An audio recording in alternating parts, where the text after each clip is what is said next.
Assalamualaikum warahmatullahi wabarakatuh. Waalaikumsalam warahmatullahi wabarakatuh. Salam silaturahmi kami sampaikan. Selamat menunaikan ibadah puasa Ramadan di hari ini. Kita hari ini berada di hari ke-27 Ramadan. Sebentar lagi akan menyambut Hari Raya Idul Fitri. Kami Abdul Wafid bersama Gus Ali Asyar dalam kajian hari ini akan membahas tentang tema menyambut Idul Fitri. Yang pertama Gus, apa sebenarnya makna dari Idul Fitri itu? Terima kasih. Assalamualaikum warahmatullahi wabarakatuh. Waalaikumsalam warahmatullahi wabarakatuh. Para muhibbin rahimakumullah. Makna Idul Fitri itu ada dua. Yang pertama, ada yang memaknai Aidun diartikan kembali dan fitrun diartikan fitrah. Ini mayoritas umat Islam memaknai ini. Jadi Idul Fitri itu artinya kembali kepada kesucian diri setelah selama sebulan penuh melaksanakan ibadah puasa Ramadan dan ibadah-ibadah yang lain. Sehingga diharapkan dengan puasa Ramadan sebulan penuh ini dosa-dosa kita kepada Allah diampuni, dosa-dosa kita sesama manusia juga diampuni, sehingga kita keluar dari Ramadan sebagaimana kita keluar dari rahim ibu kita dalam keadaan suci tanpa dosa. Tapi pemaknaan yang pertama ini sebenarnya perlu dikoreksi. Jadi kalau Idun itu diartikan kembali, kemudian fitrun diartikan suci, kembali kepada kesucian. Lalu kalau Idul Adha apa maknanya? Idun artinya kembali, Adha artinya hewan sembelian. Masa kembali kepada hewan sembelian. Maka saya cenderung kepada makna yang nomor dua. Pendapat yang nomor dua mengatakan bahwa Idun itu hari raya.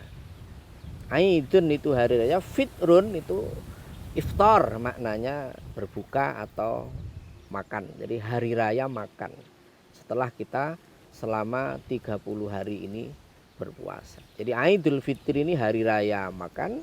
Idul Adha itu hari raya sembelian, maksudnya berhari raya dengan cara menyembelih hewan kurban.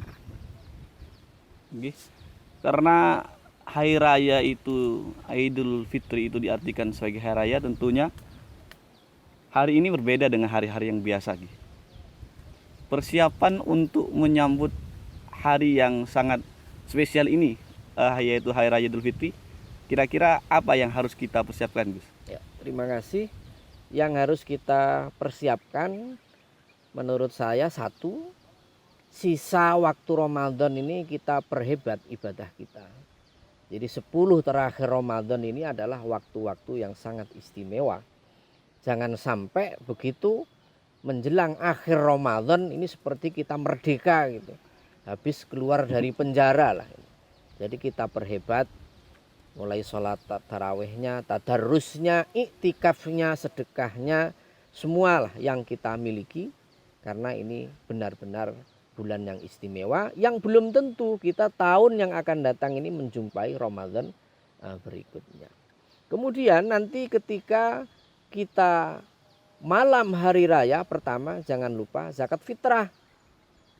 Zakat fitrah, zakat untuk membersihkan diri kita sendiri, zakat untuk diri kita sendiri dan kepada orang lain yang kita nafkahi.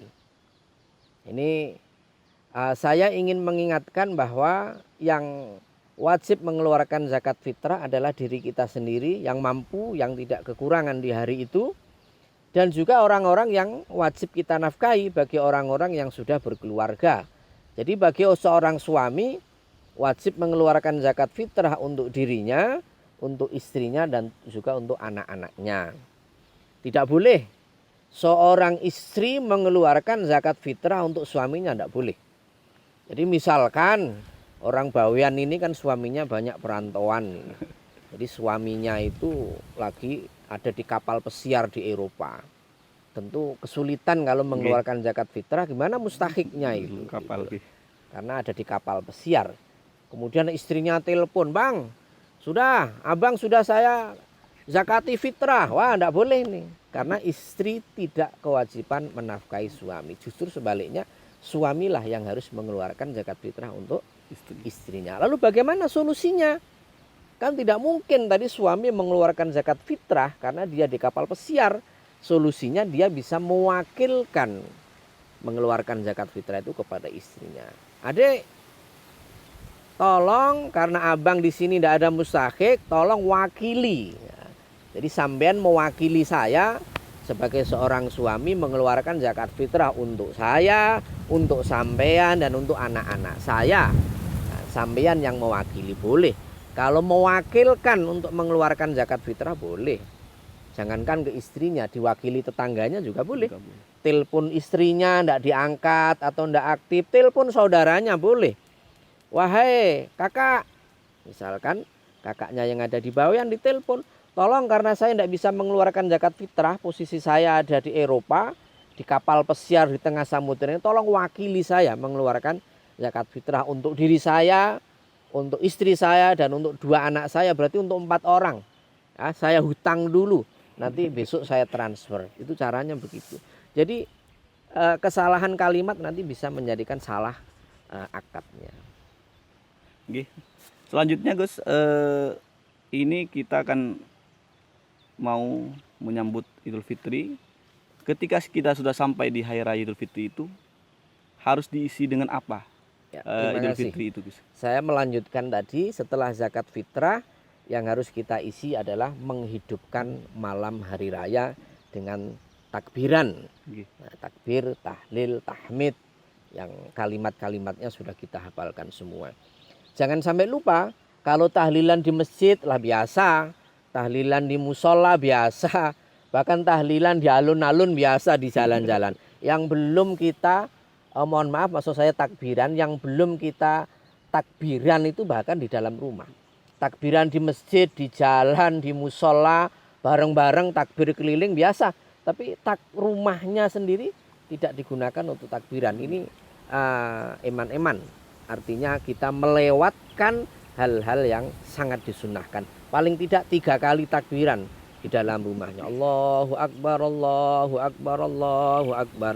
La ilaha illallah, wallahu akbar. Allahu Akbar walillahil hamd.